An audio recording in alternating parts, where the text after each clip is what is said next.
pick up the rope and grapnel set and tie it onto your pack.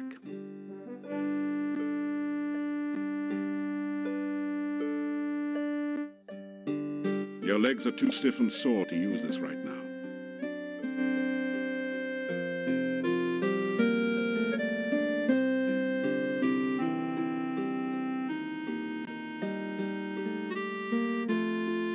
Someone has deliberately scraped these marks into the ceiling.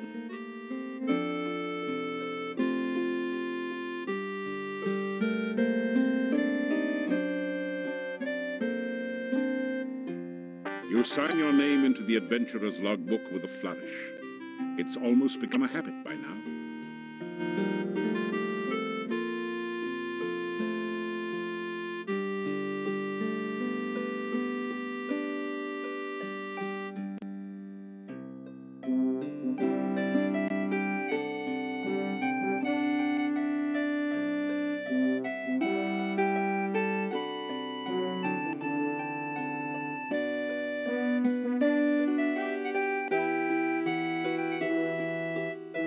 Which book do you want to read?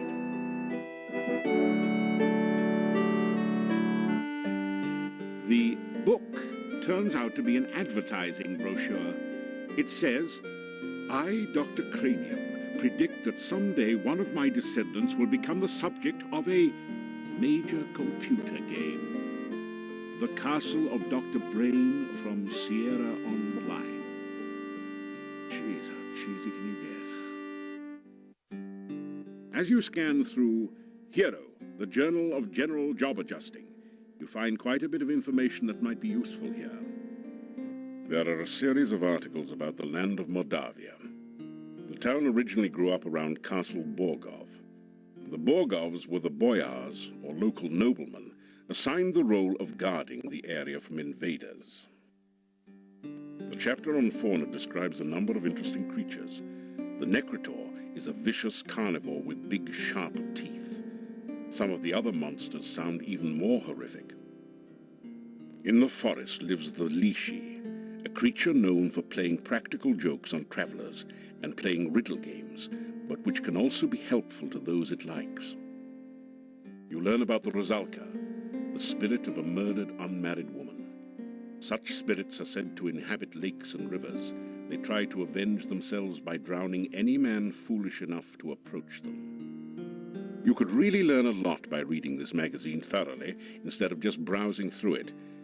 Isn't it nice that we included a complete copy in your game box? This book teaches the ancient Oriental art of talk fool. How to overcome opponents by attacking them with the unpronounceable names of martial arts forms and confusing them with fortune cookie wisdom. You get lost somewhere between karate and kuksu.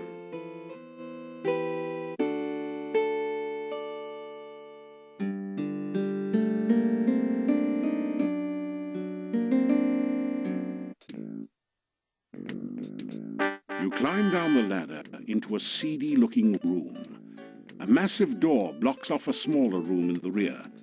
This isn't as dusty as the Adventurers Guild, and the torches look recently lit. Your eye is drawn to the Thieves Guild recruiting poster on the back wall. It gives you fond memories of your home guild.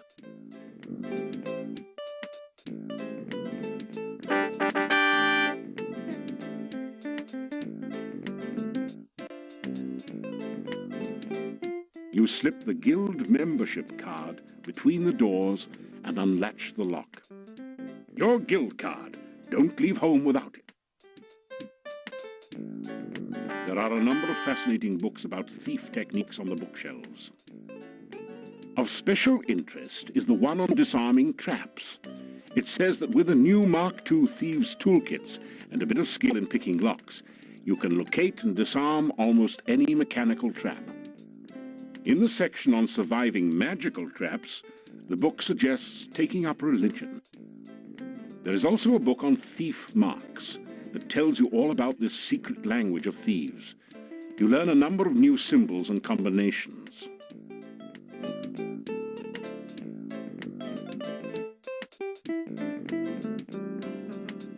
You found a particularly diabolical poison gas trap.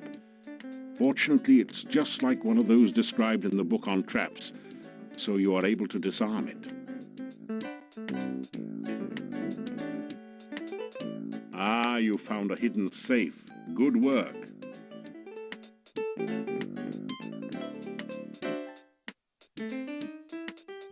There does seem to be something under this barrel, but you've got no clue of what to do with it. Rummaging around under the floor drain, you find a round knob with a point on one side, which you pick up. Thieves have had to clean up after themselves since a few unfortunate accidents with maintenance personnel. On close examination, you find some scratches that might be thief marks behind the side drain.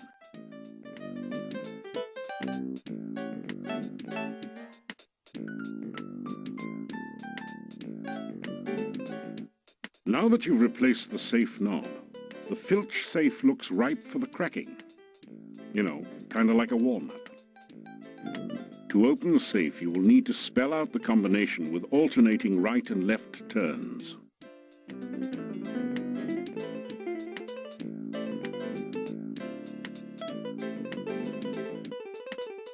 You quickly rifle the opened safe. Unfortunately, it looks as though legions of Thieves Guild initiates have been here before you, as all the money is gone. You do find 5 throwing daggers placed here for, well, safekeeping. The only other usable thing in the safe is a single lockpick, half buried in dust in one corner. You grab the lockpick and the daggers.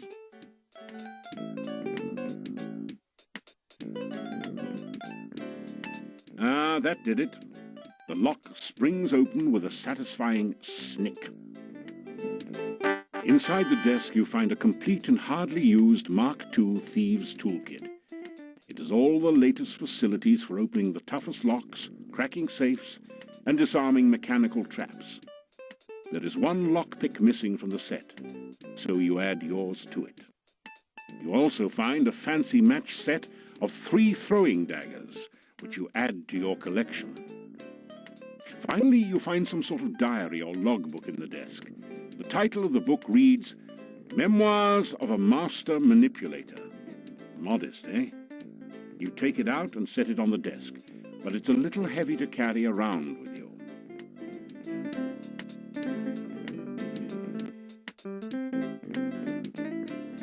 You set up the Thieves' Toolkit and try to disarm any traps that may be on the safe.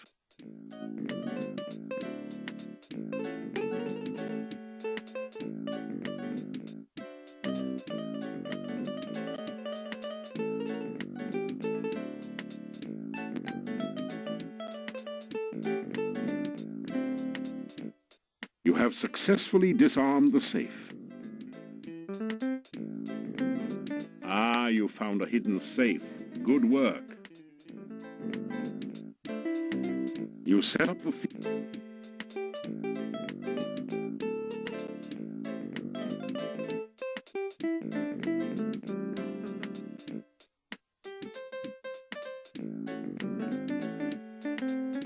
You have success. Using the Mark II toolkit, you quickly manage to get the safe open. Inside you find 6 crowns, a throwing dagger, and a potion labeled Poison Cure. They seem a fitting reward for your efforts, so you take them. You crack the safe using the Mark II toolkit. You take the healing potion, throwing dagger, and 5 crowns someone was foolish enough to leave inside. You leaf through the chief thief's logbook. An interesting entry speaks of a proposed night raid on the castle. The guild members would use the secret passage to avoid notice. You wonder which secret passage that might be. A later entry in different handwriting indicates how far the guild had declined recently. It seems to be just a bunch of doodling and some nonsense words. It says, "Bad boys yell, good girls giggle, rich girls run." Not quite on the same standard as a nighttime castle raid. One of the final entries says, "Fred and Frank caught out at night without hooks. Fred is dead and Frank sank. I'm the last. An ambitious thief will try to prosper by hook and by crook. The log closes with some incoherent ramblings about passing the deadly tentacled beast, then the horror, shadows of darkness enfold me, madness and mockery in the dark one's chamber. Sounds as though the author was in a chemically modified state. You depress the barrel tap, but nothing comes out. Instead, the barrel slides across the wall to reveal some sort of mechanism. This is a door unlocking mechanism. To operate it, push each of the tiles until all 9 tiles have been set to the correct pattern to open the door.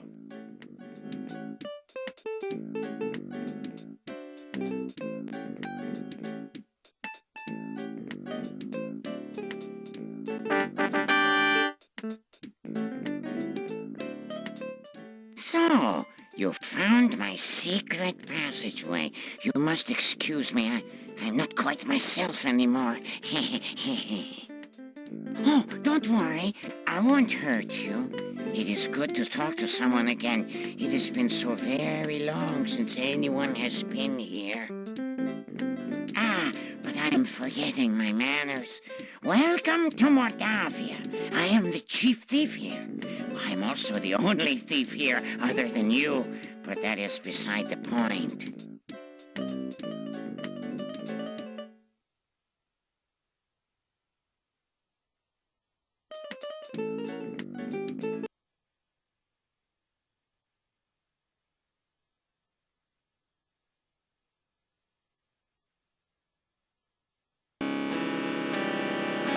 Quickly, Igor, the fluid. I must have the fluid.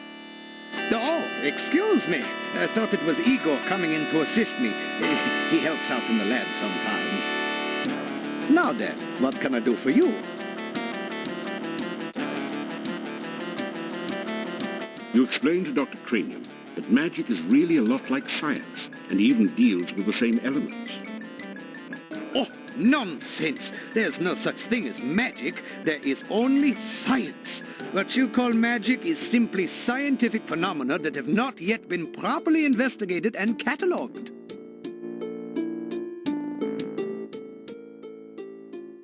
Ah, yes, science. I'm glad you asked. Science is the process of systematically increasing our knowledge of the world through observation and experiment. Unfortunately, some of the townspeople here seem to have no concept of the wonders of science. Some of them even claim my little inventions are magical. Such poppycock. There's no such thing as magic.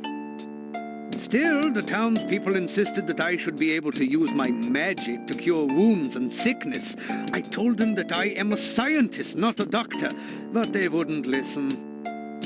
I had little choice but to concoct some simple elixirs. They were childishly pleased. Science is really so simple once you understand it.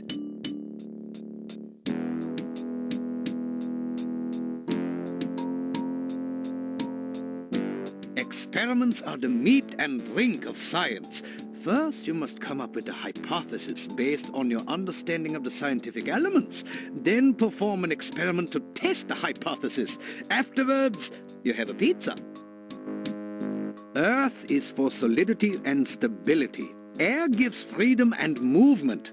Fire provides power and energy. Water, fluidity, and life. Pizza, of course, is the most important element of all. Pizza represents the essence of well-roundedness and regaining strength. Most importantly, you can have it delivered in under half an hour in most areas. A hypothesis is a scientific guess.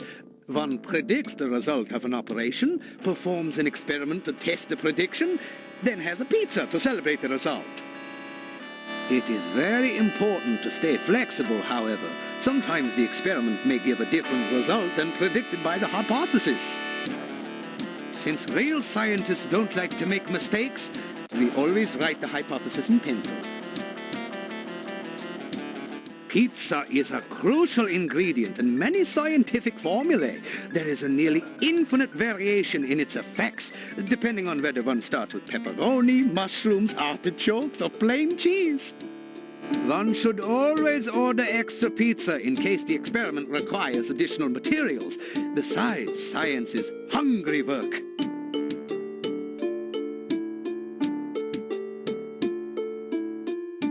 Mad?